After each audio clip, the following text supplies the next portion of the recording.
Finally তোমাদের জন্য নিয়ে এলাম মোস্ট ওয়ান্টেড মুভি কুলির এক্সপ্লেনেশন। দুর্ধর্ষ মাফিয়া স্টোরি আর ধুমধুমার অ্যাকশন সিন কি নেই এই মুভিতে। বন্ধুর মৃত্যুর বদলা নিতে গিয়ে একজন কুলি যে পুরো একটা গ্যাংয়ের এমন 12টা বাজিয়ে দিতে পারে তা পুরো ভিডিও না দেখলে বুঝতেই পারবে না। সো আজকের ভিডিওটা হতে চলেছে মোস্ট এক্সাইটিং এবং থ্রিলিং। তো চলো আর প্যাচাল না বাড়িয়ে শুরু করা যাক এই ধুমধুমার মুভিটার এক্সপ্লেনেশন।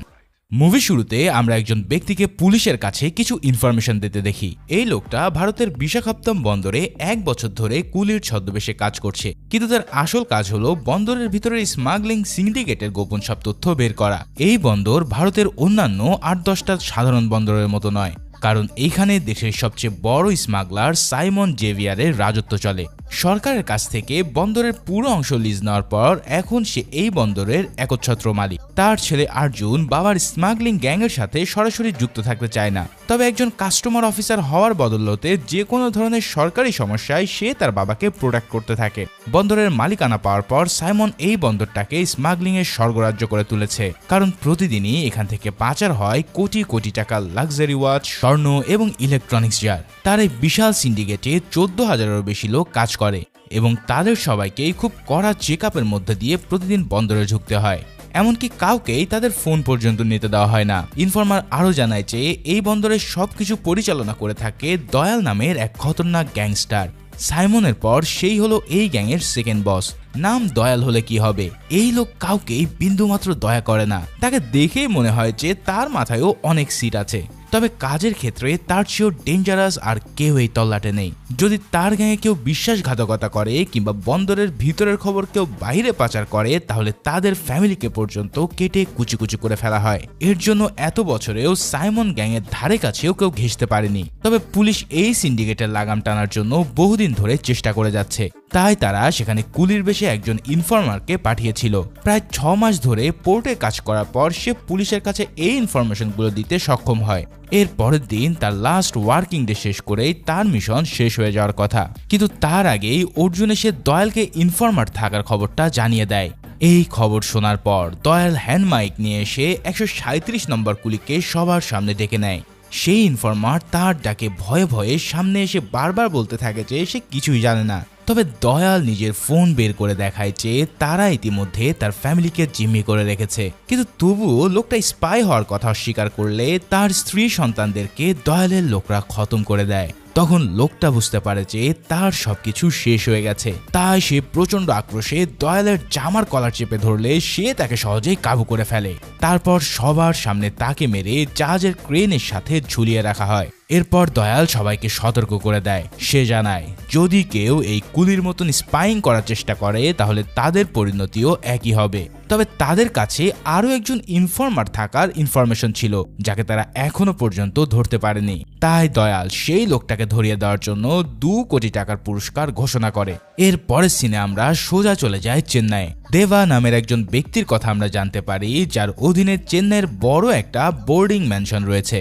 তার এই ম্যানশনে থাকতে হলে ভাড়াটিয়াদের কিছু স্ট্রিক্ট রুলস পালন করতে হয়, যার মধ্যে 1 নম্বর হলো এখানকার কোনো ভাড়াটিয়াই মেনশনের ভিতরে 1 ফোঁটা মদও স্পর্শ করতে পারবে না, কারণ দেবা সকল ধরনের অ্যালকোহল জাতীয় পানীয়কে প্রচণ্ড ঘৃণা করে।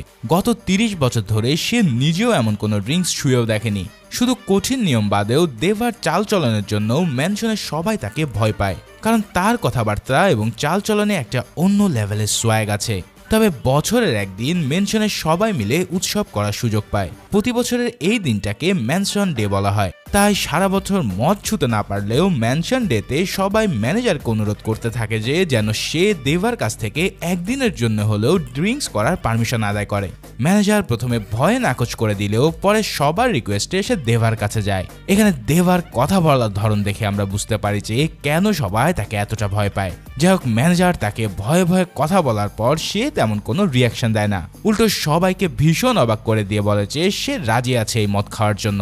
তবে সেদিন বাইরে থেকে মদ নিয়ে আসার কোনো সুযোগ না থাকায় দেবা তাদেরকে লুকিয়ে রাখা মদগুলো একত্রিত করতে বলে, কারণ সে জানতো যে তার অগোচরে অনেকে এখানে মদ লুকিয়ে এনে খায়। এখন তার কথায় সবাই লুকিয়ে রাখা মদ নিয়ে এসে একটা বড় পাত্রে ঢেলে ফেলে। তারপর সে চিয়ার্স বলেই সেই বিশাল পাত্রটিকে লাথি মেরে দোতলা থেকে নিচে ফেলে দেয়। তখন সবাই বুঝতে পারে যে দেবা থাকতে এই জীবনে তাদের আর মদ ছোঁয়া হবে না।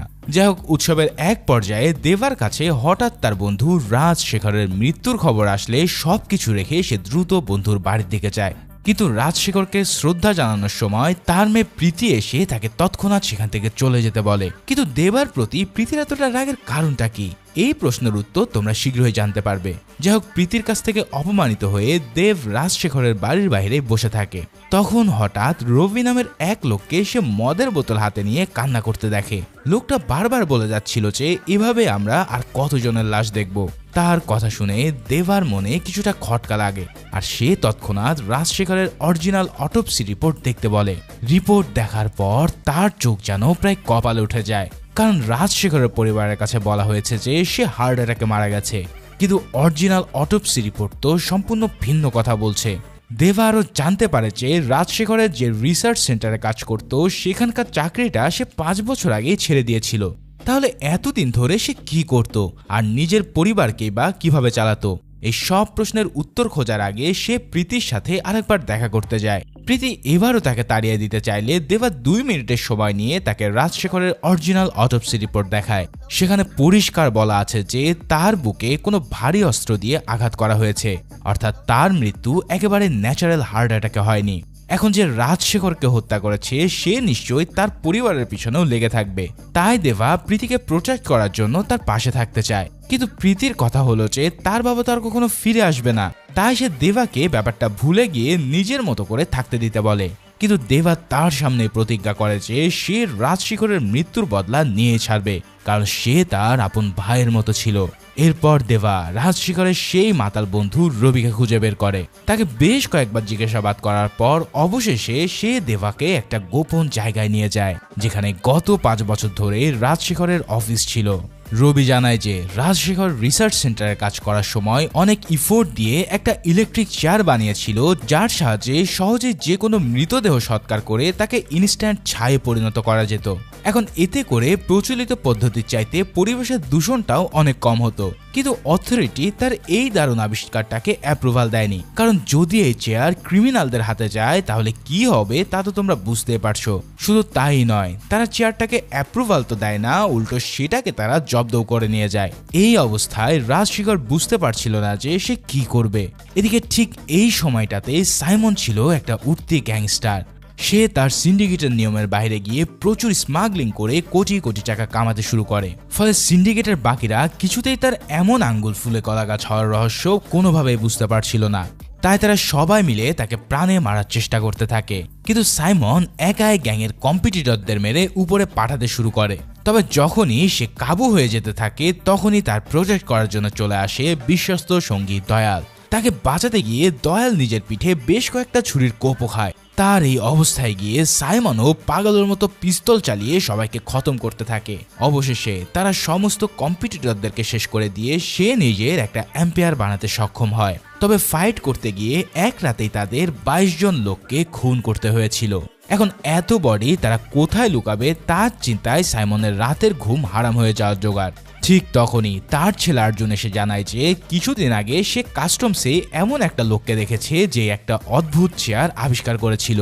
এই চেয়ার যে কোনো অ্যানিমেল বডিকে মুহূর্তের মধ্যে ছাই বানিয়ে দিতে পারে। এখন তার এই কথা শুনে সাইমন তৎক্ষণাৎ রাজশেখরের সামনে গিয়ে হাজির হয়। রাজশেখর প্রথমে রাজি না হতে চাইলেও সাইমন তার 3 মেয়েকে মেরে ফেলার হুমকি দেয়। ফলে বাধ্য হয়ে রাজশেখর এই প্ল্যানে রাজি হয়ে যায়। তারপর সেই রাতেই সে বড় মেয়ে প্রীতিকে নিয়ে 22টা ডেড বডি সৎকার করে।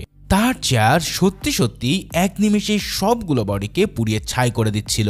সাইমন তাকে এই কাজের জন্য টাকা দিয়ে বলে যে যদি তুই বাইরে গিয়ে মুখ খুলিস তাহলে তুই নিজেও ফেঁসে যাবি। এরপর থেকেই আমি যখন চাইবো তখন আমার জন্য তোকে এই কাজ করতে হবে।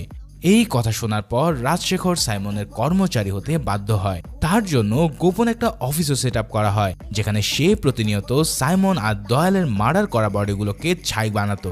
এখন রাজশেখর মারা যাওয়ার পর তার এই চেয়ার অপারেট করতে জানতো তার একমাত্র মেয়ে প্রীতি, যার ফলে দেবার ধারণা সাইমনের লোকেরা প্রীতিকে দিয়েও এই কাজ করাতে চাইবে, কারণ তাদের মানুষ খুন করা তো আর বন্ধ থাকবে না। এখন তার ধারণায় যে পুরোপুরি ঠিক সেটা আমরা পরের সিনে দেখতে পাই।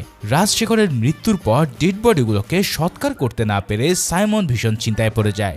সে দয়ালকে অর্ডার দেয় যে যাতে তারা রাজশেখরের মেয়ে প্রীতিকে দিয়ে কাজটা করায়। তাই দয়ালও তৎক্ষণাৎ প্রীতিকে হোস্টেল থেকে তুলে আনার জন্য একদল লোককে সেখানে পাঠিয়ে দেয়। তারা হোস্টেলের ভিতরে ঢুকে প্রীতিকে তাদের সামনে আসতে বলে।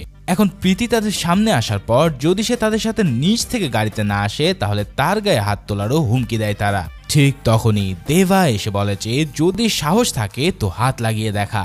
এরপর সে মারাত্মক স্টাইলে একে একে গ্যাংস্টারদেরকে ধোলাই করতে থাকে। তার এই ফাইটিং স্টাইল দেখে হোস্টেলের সব মেয়েরা পুরো থ বনে যায়। সে একাই 20-25 জন লোককে মেরে ছাতু বানিয়ে দেয়। অনেকক্ষণ রামধোলাই হজম করার পর অবশেষে তাদের লিডার তাকে জানায় যে দয়ালের হুকুমে সে প্রীতিকে তুলে নিতে এসেছিল।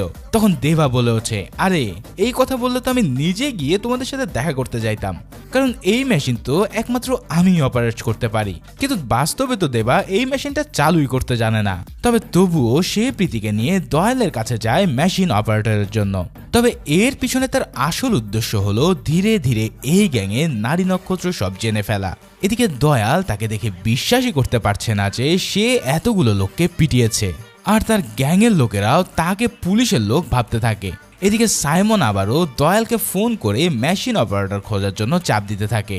এই ফাঁকে আরেকজন লোক এসে দেবার উপরে হামলা করতে যায়, কিন্তু দেবা তাকেও কাবু করে দিয়ে টেবিলের সাথে ঠেসে রাখে। তারপর সে দয়ালকে বলে যদি সে তার কথা বিশ্বাস না করে তাহলে সে এই মুহূর্তে সেখান থেকে চলে যাবে।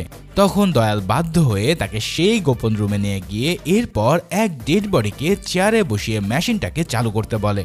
দেবা দয়ালকে হাই ভোল্টেজ থেকে দূরে থাকার জন্য রুমের বাইরে যেতে বলে, কিন্তু অদতে সে প্রীতির সাথে ফিসফিস করে মেশিনের অপারেট করা সিস্টেম জানতে চায়। প্রীতি নিজেও অনেক বছর আগে মাত্র 2 বার এই রুমে এসেছিল, তাই তার নিজেরও এই মেশিন চালানোর সিস্টেম ঠিকঠাক মনে নেই।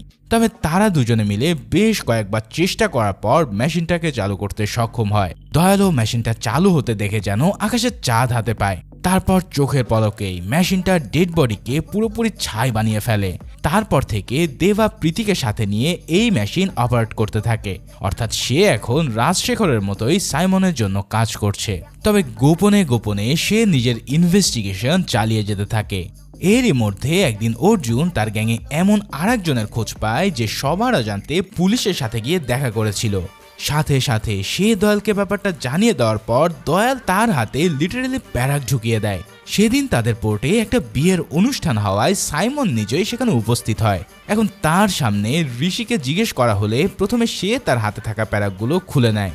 তারপর সে নিজ হাতেই হাতুড়ির বাড়ি মেরে লোকটাকে উপরে পাঠাতে যায়। এদিকে দেবা অনেক ইনভেস্টিগেশন করার পর বুঝতে পারে যে সাইমনের লোকেরা রাজশেখরকে হত্যা করেনি, কারণ সে তাদের গ্যাংয়ের একজন গুরুত্বপূর্ণ অংশ ছিল। কিন্তু যদি সাইমন তাকে না মারে তাহলে তাকে মারলোটাকে? এই প্রশ্নের উত্তরই এখন তাকে খুঁজে বের করতে হবে। কিন্তু সেটা করার আগে সে প্রীতিকে এখান থেকে চলে যেতে বলে, কারণ প্রীতির পক্ষে এখানে বেশি দিন থাকাটা একেবারেই উচিত নয়। কিন্তু প্রীতি তবুও কিছুতেই এই কাজ ছেড়ে যেতে চায় না। তখন দেবা তাকে জিজ্ঞেস করে যে স্রেফ টাকার জন্য কেন সে এই কাজ করে যাবে। তখন প্রীতি জবাব দেয় তার বাবা মারা যাওয়ার পর তাদের 3 বোনের পড়াশোনা এবং ক্যারিয়ারের জন্য তাকে এই বিপজ্জনক কাজ করতেই হবে। তখন দেবা তার নিজের আয়ের টাকাটাও তাকে দিয়ে দেয়। প্রীতি টাকাটা নিতে না চাইলেও দেবা বলে তোমার বাবা আমার জন্য যা করেছে তার কাছে এই টাকা কিছুই না। তারপর সে প্রীতিকে বোনদের কাছে ফিরে যেতে অনুরোধ করে।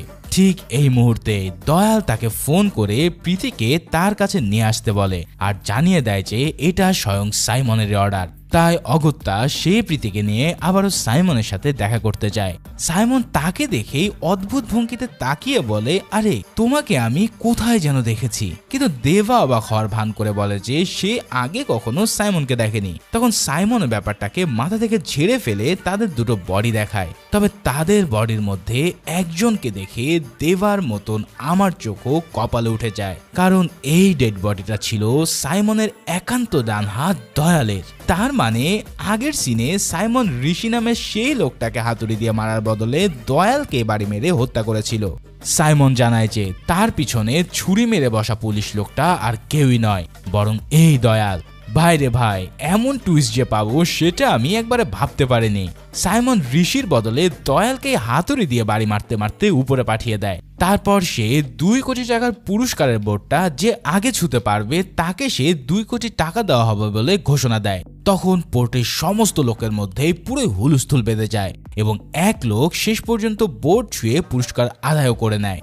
মানে সাইমনের পাগলামিটাও পুরো অন্য লেভেলের। যাই হোক, দয়ালকে মারার পর সে কিন্তু দেবাকে তার বডি জ্বালিয়ে দিতে বলে না, বরং তার বদলে কাছের এক কবরস্থানে তার বডিকে দাফন করে দিতে বলে, কারণ সে চায় পুলিশ ডিপার্টমেন্টের কাছে দয়ালের এই মৃত্যুটা যেন একটা মেসেজ হয়ে থাকে। এখন সাইমনের কথায় দেবা প্রীতিকে সাথে করে বডিগুলো নিয়ে সেই কবরস্থানে চলে আসে। তারপর তারা দুজনে মিলে বডিগুলোকে দাফন করে দেয়। কিন্তু এখানে ঘটে এক অদ্ভুত ঘটনা। দাফন করে চলে যাওয়ার সময় হঠাৎ ভূতের মতন করে কবর থেকে বেরিয়ে আসে দয়ালের হাত। তার মানে দয়াল তখনও পর্যন্ত প্রাণে বেঁচে ছিল। তারপর দেবা এসে তার হাত ধরে টেনে কবর থেকে বের করে নিয়ে আসে। এরপর সে তার মুখ থেকে বালি আর কাদাগুলো ঝেড়ে ফেলে দেবার কাছে নিজের জীবন ভিক্ষা চাইতে থাকে। সে জানায় গত 5 বছর ধরে সে নিজের পরিবারের কারোর মুখ দেখেনি, অথচ তার ছোট ছোট 2টা বাচ্চা আছে। এদিকে দেবা ততক্ষণে সাইমনের গ্যাংয়ের একজনের কাছে ফোন করে দয়ালের বেঁচে থাকার কথাটা জানিয়ে দেয়। তখন ওই লোকটা তাকে দয়ালকে মেরে ফেলতে নিষেধ করে, কারণ তার কাছে নাকি 200 কোটি টাকারও বেশি সম্পত্তি আছে। তাই যদি তাকে মারার আগে এই সম্পত্তিগুলো হাত করা যায় তাহলে তারা সেটা ভাগাভাগি করে নিতে পারবে। এবার সে দয়ালকে বাঁচিয়ে রাখতে বলে নিজে গোরস্থানের উদ্দেশ্যে রওনা দেয়। এদিকে সাইমনের কাছে কিন্তু খবরটা খুব সহজেই পৌঁছে যায়। তখন সে দেবাকে ফোন করে বলে যে যদি তুই দয়ালকে খতম করিস তাহলে তোর জন্য আমি একটা কিছু করব। তবে এই কথা শোনার পরেও প্রীতির অনেক অনুরোধ সত্ত্বে সে দয়ালকে মারার জন্য রেডি হয়। তারপর তার কবরে আবারও মাটি ভরাট করে দিয়ে ওই কবরস্থানে বসে অপেক্ষা করতে থাকে। ইতিমধ্যে সাইমনের গ্যাংয়ে সেই লোকটা এসে যখন জানতে পারে যে দেবা দয়ালকে শেষ করে দিয়েছে, তখন সে নিজের মাথার চুল ছিঁড়তে থাকে। তবে দেবা যুক্তি দেয় যে দয়াল কোনোভাবে কমিশনার অফিসে পৌঁছে গেলে তারা সবাই বিপদে পড়ত। তখন লোকটা তাকে সাইমনের কাছে নিয়ে যায়। সাইমন কিন্তু ততক্ষণে তার পোর্টের ভিতরে একটা পার্টি দিয়ে নাচ গানে ব্যস্ত ছিল।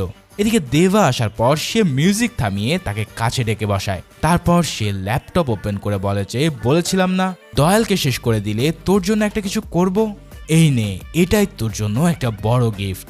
তারপর সে ল্যাপটপে ভিডিও অন করতেই দেবার হার্টবিট যেন একেবারে থমকে যায়। সে ভিডিওতে দেখতে পায় দয়াল রাজশেখরের বুকে একের পর এক ঘুষি মেরে যাচ্ছে। এমনকি মৃত্যুর আগ মুহূর্তে রাজশেখর তার কানে কানে কিছু একটা বলেও যায়। তার মানে এই দয়ালই হলো রাজশেখরের আসল খুনি। কিন্তু সে কেন তাকে এভাবে হত্যা করলো, এই প্রশ্নটায় দেবার মনে বারবার ঘুরপাক খেতে থাকে। আর এই সাইমনও যে বিরাট বড় খেলোয়াড় তা তার কাছে এখন পুরোপুরি পরিষ্কার। আসলে সে আগে থেকে জানতো যে দেবা রাজশেখরের বন্ধু এবং সে তার মৃত্যুর কারণ জানতে এখানে এসেছে। তাই সাইমন তাকে এতদিন ধরে চোখে চোখে রাখছিল। কিন্তু তার চেয়েও ভয়ানক ব্যাপার হলো যে দয়ালকে আসলে দেবা মেরে ফেলেনি, কারণ এবার রিভিল হয় যে দয়ালের প্রাণ ভিক্ষা চাওয়া এবং প্রীতির রিকোয়েস্টের কারণে দেবা তাকে না মেরে একটা ট্রেনে তুলে দিয়েছে। মানে বুঝতে পারছো, সে তার বন্ধুর হত্যাকারীকে নিজ হাতে বাঁচিয়ে ফেলেছে। তখন সে তাদের একজনকে তার সাথে থেকে তাকে পৌঁছে দিতে বলে, কারণ এই অবস্থায় তার পক্ষে একা বাড়ি ফেরা সম্ভব ছিল না। দেবা তার সাথে থাকতে চাইলেও প্রীতি তাকে বলে সাইমনের সাথে দেখা করতে যেতে। তার বদলে সে নিজে দয়ালের সাথে থেকে যায়। এখন দয়ালি যেহেতু রাজশেখরের খুনি, তাই তার সাথে প্রীতির থাকাটা যে কত বিপজ্জনক তা তো তোমরা অনুমানই করতে পারছো। এদিকে দেবা বারবার সবাইকে জিজ্ঞেস করতে থাকে যে দয়ালকে রাজশেখর কানে কানে কি বলেছিল।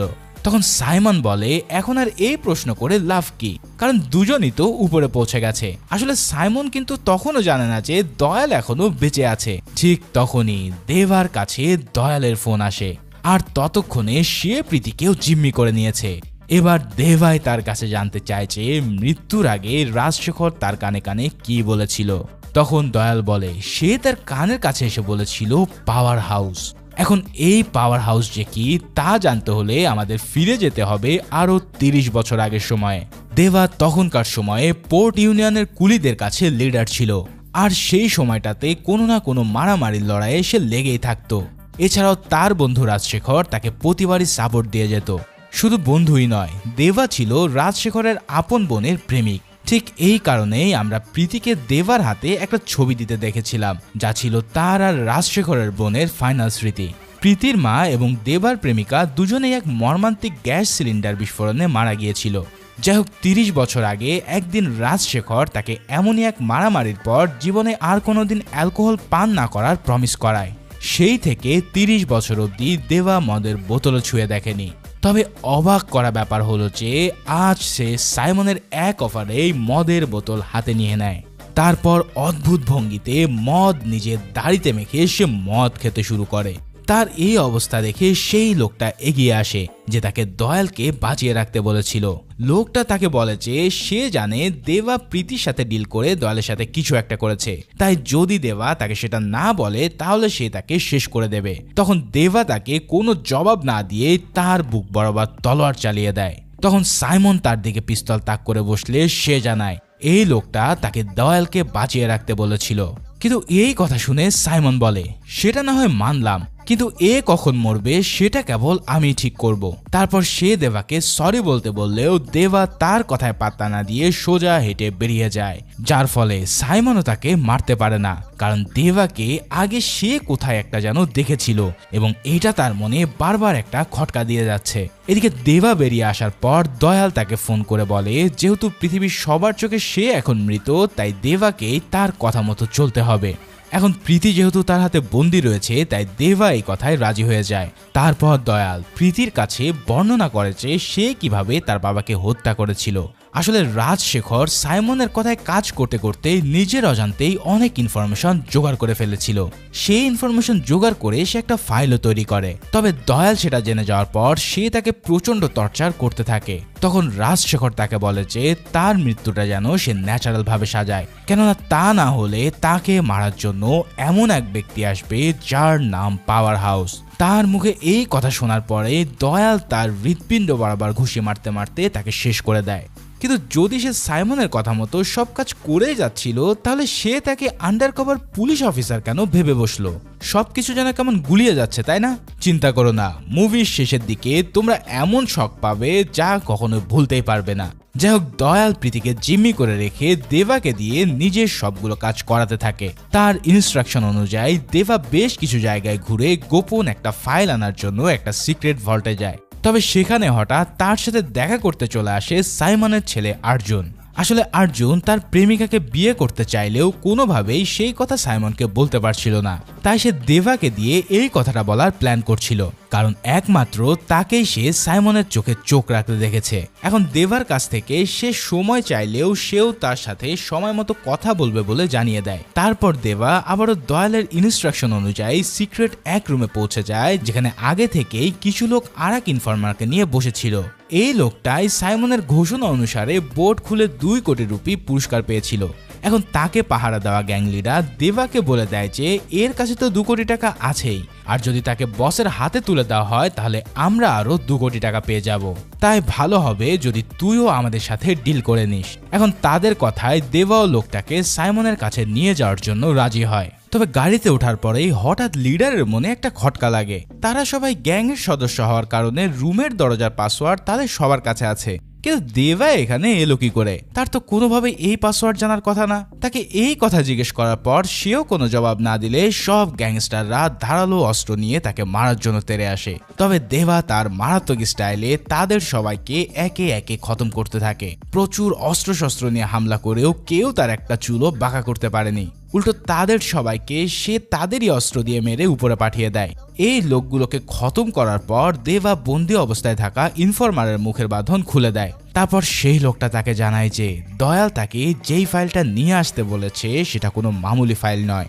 এই ফাইলে রয়েছে এমন এক ক্রাইম রেকর্ড যা বাইরে আসলে পুরো দেশবাসীর হুঁশ উড়ে যাবে। গোল্ড আর ওয়াচ স্মাগলিং এর আড়ালে সাইমন আসলে অন্য আর একটা ব্যবসা করে। সেই ব্যবসাটা হলো সাইমন মূলত হার্ট ট্রাফিকিং এর কাজ করছে। মানে লিটারেলি মানুষকে মেরে তাদের হার্ট খুলে নিয়ে বড় বড় বিদেশি ক্লায়েন্টদের কাছে তা বিক্রি করে দেয়। আর এই হার্টগুলো তারা সাধারণ কুলিদের থেকেই নেয়। প্রথমে তাদেরকে মেডিকেল চেক আপ করানো হয়, এরপর খাইয়ে পরিয়ে সুস্থ রাখা হয়, আর একদিন ঘুমন্ত অবস্থাতেই তাদেরকে শেষ করে হার্ট খুলে নেওয়া হয়। এখন এই মারাত্মক ইনফরমেশন পাওয়ার জন্যই দয়াল এই মিশনে কাজ করে যাচ্ছিল। দেবা এই সব কথা জানতে পারার পর ইনফরমারকে বডিগুলো পুড়িয়ে ফেলতে বলে সেখান থেকে চলে আসে। এদিকে সে কিন্তু দয়ালের উপরে নিজের লোক লাগিয়ে রেখেছিল, কেন তারা জানতে পারে যে দয়াল আসলে অতীতে একজন পুলিশ কনস্টেবল ছিল যার আসল নাম দিলীপ। তবে তাকে ইচ্ছে করেই কিছু পরীক্ষায় ফেল করিয়ে এই মিশনে পাঠিয়ে দেওয়া হয় যাতে করে তার কোনো পুলিশের রেকর্ড না থাকে। এদিকে দেবাকে সে ফোন দিয়ে বলে যে তার জন্য শেষ একটা কাজ তাকে করতে হবে।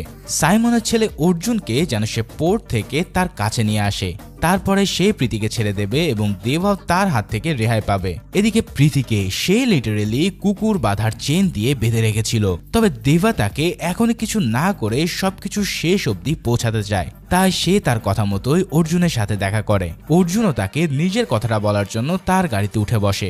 এর পরপরই দয়াল তাকে ফোন করে নিচে থাকা পিস্তল দিয়ে অর্জুনকে খতম করতে বলে, কিন্তু দেবা তবুও তাকে বোঝানোর চেষ্টা করে যে অর্জুন এই গ্যাংয়ের ভিতরে সবচেয়ে ভালো ছেলে, তাই তাকে মারতে দেওয়ার মন কোনোভাবে তাকে সায় দিচ্ছিল না। কিন্তু দয়াল প্রীতিকে মেরে ফেলার হুমকি দিলে সে এবার তার কথায় গাড়িটাকে অন্য রাস্তায় নিয়ে যায়। তখন অর্জুনও বুঝে যায় যে তার সাথে দেবা কি করতে চলেছে।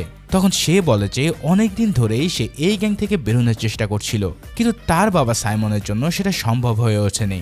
সে জানতো যে এক সময় না এক সময় তাকে মরতেই হবে, কিন্তু দেবার হাতে যে তাকে মরতে হবে এটা সে কখনো ভেবে ওঠেনি।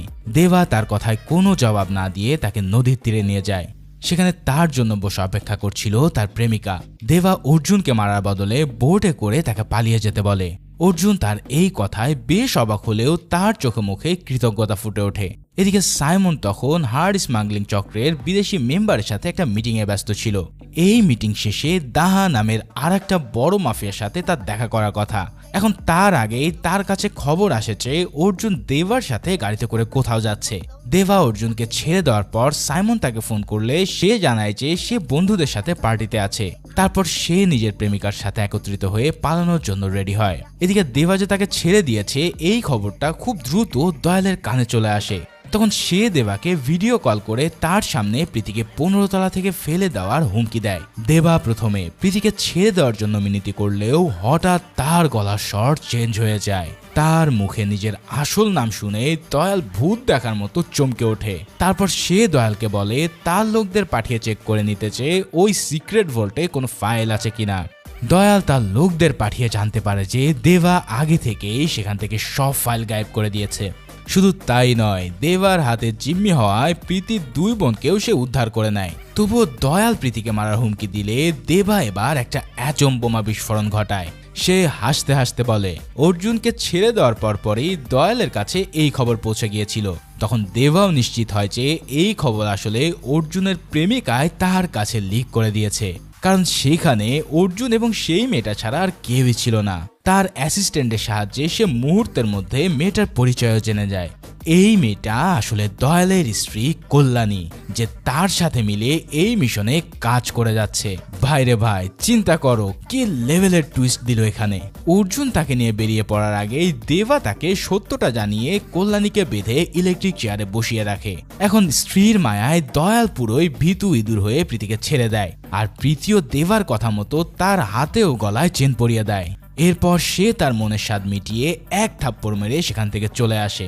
এদিকে দেবা রাজশেখরের বন্ধু রবিকে কলোনির পাহারায় রেখে যায়।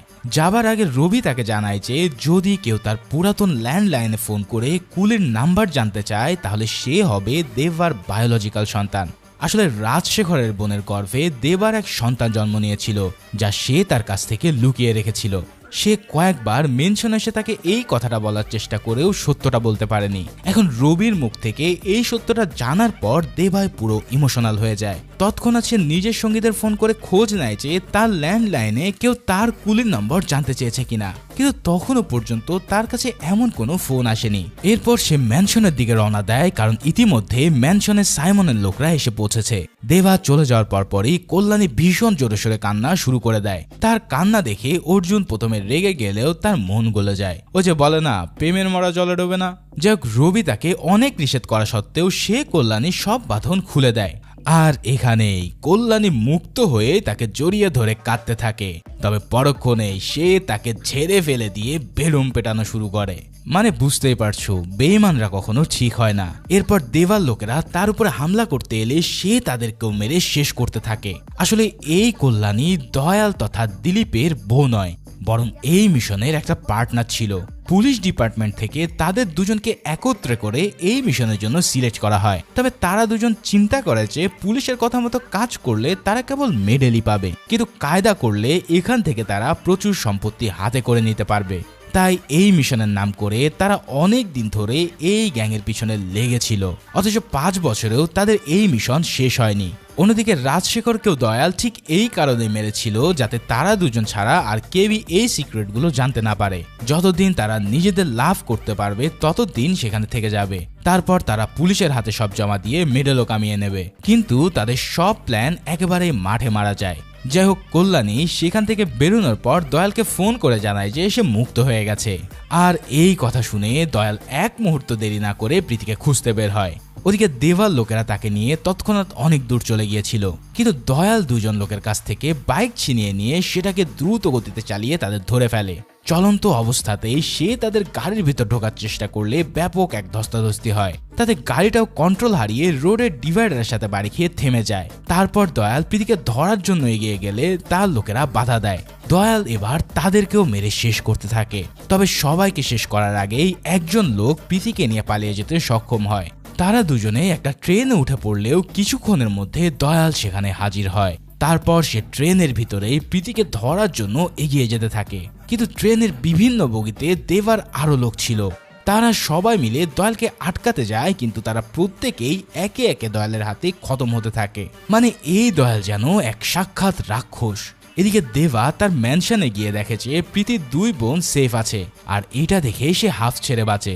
তবে সাইমনের লোকেরা তখন তাকে মারার জন্য আগে থেকেই রেডি ছিল, কারণ সাইমন ইতিমধ্যে সিক্রেট রুমে ঢুকে তার লোকদের মারার ফুটেজ সে দেখে নিয়েছে। দেবা এবার প্রচন্ড শব্দের লাউড মিউজিক ছাড়ার ব্যবস্থা করে, যাতে মারামারির শব্দ প্রীতির বোনদের কানে না যায়। তারপর শুরু হয় সাইমনের লোকদের সাথে তার তীব্র ফাইট। ভাইরে ভাই, দেবার এই লেভেলের মারাত্মক ফাইট যেন যে কোনো মার্শাল আর্টকেও হার মানিয়ে দেবে।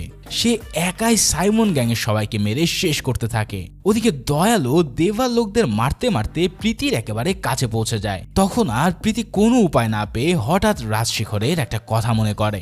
অনেক বছর আগে রাজশেখর তাকে বলেছিল যে যদি তার অনুপস্থিতিতে সে কখনো বিপদে পড়ে তাহলে সে যেন তার ফোনে সেভ করা একটা নাম্বারে কল করে।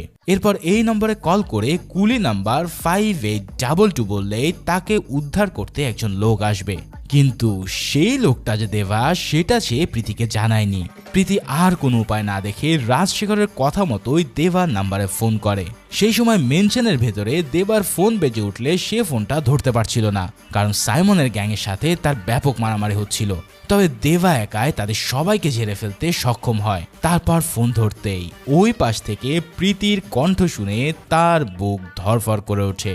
তারপর প্রীতি কুলির নাম্বার বলে তার কাছে সাহায্য চাইলে সে বুঝতে পারে যে প্রীতি তার সন্তান, কিন্তু সে তাকে বাঁচাতে যাওয়ার আগে দয়াল এসে প্রীতির গলা চেপে ধরে। দেবার সঙ্গীরা অনেক চেষ্টা করেও তাকে আটকাতে পারেনি। ওদিকে ফোন কেটে যাওয়ায় দেবা পাগলের মতো হয়ে যায়। সে দ্রুত সাইমনের বাকি লোকদেরকে খতম করতে থাকে। এদিকে দয়ালের সাথে দেবার আর এক সঙ্গীর ধস্তাধস্তিতে প্রীতির ফোন রেল লাইনের বাইরে পড়ে যায়। লোকটা প্রীতিকে বাঁচানোর জন্য দয়ালকে নিয়ে ট্রেন থেকে ঝাঁপ দেয়। এরপর দেবা প্রীতির ফোনে বারবার কল করলেও ফোন রেল লাইনে পড়ে থাকার কারণে সেটা রিসিভ করতে পারে না। তখন দেবা তাকে ফোন করতে করতে এক হাতেই সাইমনের লোকদের শেষ করে দেয়। অন্যদিকে দয়ালও দেবার শেষ সঙ্গীকে মেরে কল্যাণীকে ফোন করে। সে তাকে জানায় যে প্রীতি তার হাত থেকে ছুটে গেছে। যদি তাকে ধরা সম্ভব না হয় তাহলে দেবার কাছে থাকা তার পাসপোর্ট, স্বর্ণ এবং ডকুমেন্টস আর ফিরে পাওয়া যাবে না। তখন কল্যাণী তাকে বলে যে সেই ডকুমেন্টসগুলো কোথায় আছে তা সে জানে। দয়ালকে সে স্টেশনে পার্কিং এ থাকা গাড়ি নাম্বার 0026 এ উঠতে বলে। এদিকে সে নিজে কিন্তু ওই ট্রেনে আগে থেকে চুপিচারে বসেছিল। দয়াল আগে থেকেই জানতো যে এই গাড়িতে উঠে তাকে কি করতে হবে, তাই সে পার্কিং এ গিয়ে একটা গাড়ির ফ্ল্যাগ স্ট্যান্ড খুলে নিয়ে ওই গাড়িতে উঠে পড়ে। তারপর সে সাইমনকে ভিডিও কল করে তার সামনে কানাকাটি জুড়ে দেয়। সাইমন তখন তার মিটিং শেষে একটা থিয়েটারের মতন জায়গায় অবস্থান করছিল। দয়াল তাকে ভিডিও কল দিয়ে জানায় যে সে নাকি দেভার কথা মতো বাধ্য হয়ে সাইমনের বিরুদ্ধে কাজ করছে, কেননা যদি সে এটা না করতো তাহলে দেভা তার স্ত্রীকে মেরে ফেলতো। তারপর সে ক্যামেরা ঘোরালে সাইমনের হার্টবিট বন্ধ হয়ে যাওয়ার মতো অবস্থা হয়, কারণ দয়ালের পাশের সিটে বাধা অবস্থায় ছিল অর্জুন, যাকে কল্যাণী আগে থেকে এই গাড়িতে বেঁধে রেখেছিল। সে তখন বলে দেবা আমাকে এই কাজ করতে বলেছে, আমাকে ক্ষমা করবেন। এই কথা বলে সে সাইমনের সামনে অর্জুনের হৃৎপিণ্ড কেটে ক্ষতবিক্ষত করে দেয়। এই দৃশ্য দেখার পর সাইমনের মাথায় লিটারেলি আগুন ধরে যায়। সে আর দেরি না করে নিজের প্রাইভেট জেটে করে দেশের উদ্দেশ্যে রওনা দেয়। ওদিকে তার কথা মতো আরো কিছু লোক ম্যানশনে গিয়ে দেবার উপরে হামলার জন্য রেডি হয়। তারা পুরো ম্যানশনের দেওয়ালে দেওয়ালে অনেকগুলো বোমা ফিট করে রাখে। তাদের লিডার তার পিঠ বরাবর কুড়াল নিক্ষেপ করে এরপর কিছুক্ষণ মারামারি করে। তারপর সে দেবাকে বলে যে তার সমস্ত অতীত তারা জানে। শুধু তাই নয়, এই ম্যানশনে যে 18 জন কুলি আছে তাও তাদের জানা। তাদের সবাইকে ইতিমধ্যে জিম্মি করে রাখা হয়েছে যাতে সিটি বাজালেই তাদের খতম করা যায়। কিন্তু লোকটাকে অবাক করে দিয়ে দেবা নিজে তার সামনে সিটি বাজিয়ে দেয়। তখন জিম্মি থাকা কুলিরা পুরো স্টাইল করে গ্যাংস্টারদের উপরে পাঠাতে থাকে। দয়াল তাকে জানায় যে তাদের মধ্যে 18 জন ছাড়াও একজন মহাবলী কুলি ছিল। তার আদেশে কালিশা নামের সেই কুলি এসে ফাইটিং এ যোগ দেয়। তারপর সে আর দেবা এবং অন্যান্য কুলিরা মিলে সাইমনের সমস্ত লোককে উপরে পাঠাতে থাকে। দেবা নিজেও তার পিঠ থেকে কুড়াল খুলে নিয়ে মারাত্মক এক স্টাইলে সবাইকে খতম করতে শুরু করে। তার দলের কুলিরাও এতটাই স্ট্রং ছিল যে তাদের সাথে পুরো একটা গ্যাং পেরে ওঠে না। কালিশাও নিজে একাই অনেক লোককে শেষ করে দেয়। এভাবে দেবা আর কালিশা মিলে সাইমনের সব লোককে সাফ করে ফেলে। অপরদিকে কল্যাণী এবার প্রীতিকে দেবার কাছে নিয়ে যাওয়ার নাম করে তাকে একটা গাড়িতে বসায়, কিন্তু সেই গাড়ির ড্রাইভারের জায়গায় বসা ছিল সাইমনের লোক। ভাই রে ভাই, এই সাইমন গ্যাংয়ের মেম্বারের যেন কোনোই শেষ নেই।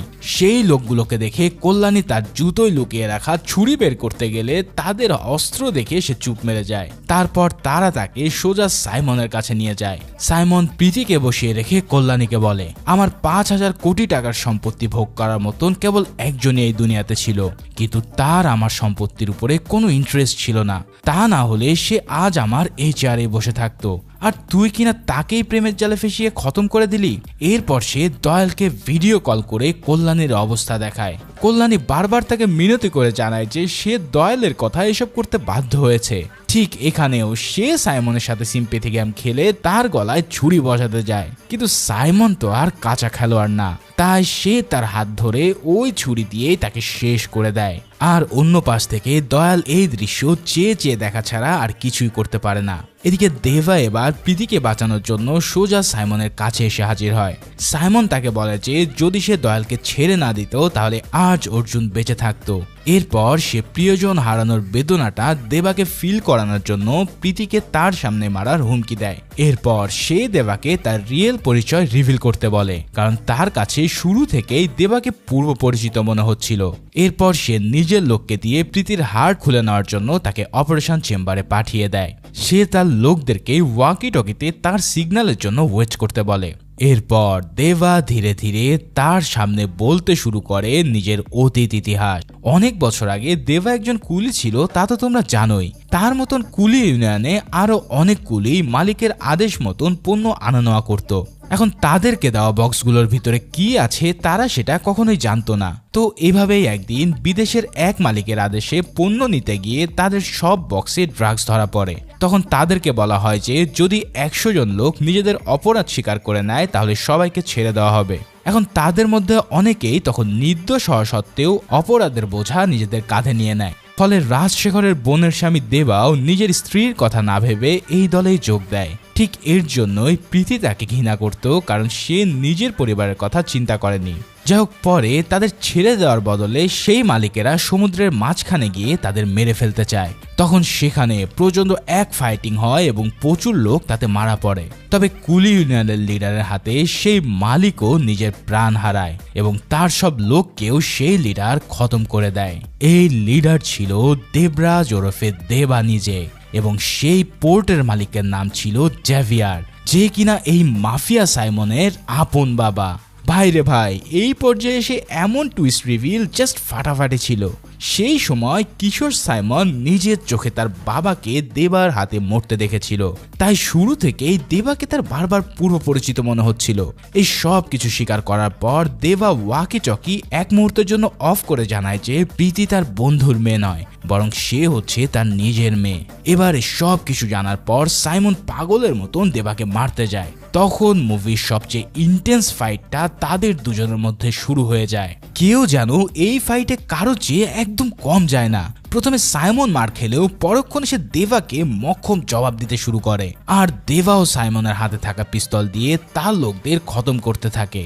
এভাবে মারামারি কিছুক্ষণ চলার পর সে অবশেষে দেবার হাতে ধরাশয়ী হয়, আর দেবা তাকে কুড়াল দিয়ে এলো পাথারি কোপাতে শুরু করে। সাইমন তার শেষ চেষ্টা হিসেবে তাকে হুমকি দেয় যে যদি সে মারা যায় তাহলে কেউ না কেউ এসে তাকে মারতে আসবে। এরপর সে ওয়াকি টকি নিয়ে তার লোকদের প্রীতির হাট খুলে নেওয়ার আদেশ দেয়, কিন্তু কালিশা ততক্ষণে তাদের সবাইকে খতম করে দিয়েছে। আর দেবাও সাইমনকে লাক্সারি ওয়াচের কালেকশন দিয়ে একটা চেন বানায়, আর ওটা দিয়ে তার গলায় পেঁচিয়ে হত্যা করে দেয়। মানে এইরকম ইউনিক পদ্ধতি এর আগে আমি আর কখনো দেখিনি। যাই হোক, ফাইনালি দেবা সাইমনকে তার পুরো গ্যাং সহ খতম করে দিয়ে প্রীতিকে নিয়ে ম্যানশনের উদ্দেশ্যে রওনা দেয়। কিন্তু হঠাৎ কোথা থেকে যেন আরো কিছু লোক এসে তাদের ঘিরে ফেলে। এদের গেট আপ সাইমনের গ্যাংদের থেকে অনেকটাই আলাদা, তবে তারা দেবাকে কিছু না করে তার চোখ মুখে কালো কাপড় পরিয়ে তাকে ধরে নিয়ে যায়। তারপর তাকে বহু দূরের কোনো এক মরুভূমিতে তারা নিয়ে আসে। এবার চোখ খোলার পর দেবা তার আশেপাশে অসংখ্য গ্যাংস্টার এবং হাত বাঁধা অবস্থায় কিছু নিরীহ লোক দেখতে পায়। ঠিক সেই মুহূর্তে হঠাৎ সেখানে এক হেলিকপ্টারে হাজির হয় তার থেকেও এক বড় মাফিয়া। ভাইরে ভাই, আমার লাইফে দেখা বেস্ট এন্ট্রি সিন ছিল এটা। এই সেই খতরনাক মাফিয়া দাহা, যাকে সাইমনের রিসিভ করার কথা ছিল। তার অসুস্থ বাবাকে নিয়ে সে হেলিকপ্টার থেকে এমন স্টাইল এন্ট্রি করে যা দেখে যে কারোর মাথায় পুরো ঘুরে যাবে। তার সোয়াগ দেখে আশেপাশে সবার প্যান্ট ভিজে যাওয়ার মতো অবস্থা শুরু হয়। তারপর সে দু হাতে দুটো রাইফেল তুলে নিয়ে হাত বাঁধা থাকা অবস্থা লোকদেরকে খতম করতে শুরু করে।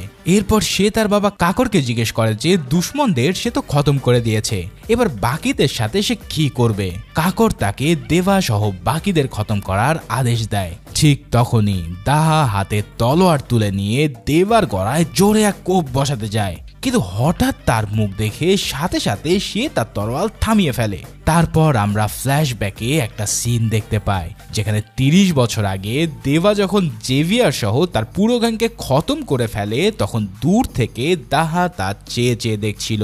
আসলে তার বাবা কাকার ছিল জেভিয়ারেরই বিজনেস পার্টনার। তো সেই সময় দেবার এরকম মারাত্মক স্টাইল দেখে তখন থেকে সে তার বিরাট ফ্যান হয়ে যায়। তারপর গত 30 বছর ধরে তাকে অনেক খোঁজাখুঁজি সে চেষ্টা করে, কারণ বাবার পর গ্যাং সামাল দেওয়া দাহা এমন একজন লোককে নিজের রাইট হ্যান্ড বানাতে চেয়েছিল। তাই এত বছর পর দেবাকে চিনতে পেরে সে আবারও তাকে এই একই প্রস্তাব দেয়। তখন দেবা তাকে বলে যে সে কাকারের সাথে এই ব্যাপারে কিছুটা আলাপ করতে চায়। এরপর সে তার কাছে গিয়ে বলে যদি কখনো কোনো কুলিদের উপরে কেউ আঙ্গুল তোলে তাহলে দাহা সহ সে সবাইকে খতম করে দেবে। আর কাকার তো আগে থেকেই তাকে দেখে পুরো প্যান্ট ভেজানো অবস্থায় হয়ে গিয়েছিল, তাই সে এইসব কথায় হা হা বলে একদম বাচ্চাদের মতন আচরণ করতে থাকে। তারপর দেবা দাহার কাছে গিয়ে তার প্রস্তাবে রাজি হয়ে যায়। অন্যদিকে তার লোকেরা ইতিমধ্যে দায়ালকেও সেখানে ধরে নিয়ে আসে। তাহা তাকে খতম করতে গেলে দেবা বলে ওঠে এটা আমার শিকার। তারপর সে দয়ালের কাছে গিয়ে জিজ্ঞেস করে যে তুই উপরে গিয়ে রাজশেখরকে কি বলবি। জবাবে দায়াল জানায় সে তাকে গিয়ে বলবে পাওয়ার হাউস জিনিসটা কি সে হাড়ে হাড়ে টের পেয়েছে। তারপর দেবা তাকে এক লাথিতেই বিশাল এক গর্তের ভিতরে ফেলে দেয়, আর দাহার লোকেরা তাকে সেখানে জীবন্ত কবর দিয়ে দেয়। তো ফাইনালি দেবা তার বন্ধুর চরম প্রতিশোধ আদায় করে নিয়ে তাহার মতন বিরাট মাফিয়ার রাইট হ্যান্ড হয়ে ওঠে। আর ঠিক এই সিনের মধ্যে দিয়ে এই অসাধারণ মারাত্মক মুভিটা এখানেই শেষ হয়। তো ভিডিওটা কেমন লাগলো তা অবশ্যই আমাকে জানিও, আর ভালো লেগে থাকলে একটা লাইক করে দিও। দেখা হচ্ছে পরের কোনো ভিডিওতে, সেই পর্যন্ত আল্লাহ হাফেজ।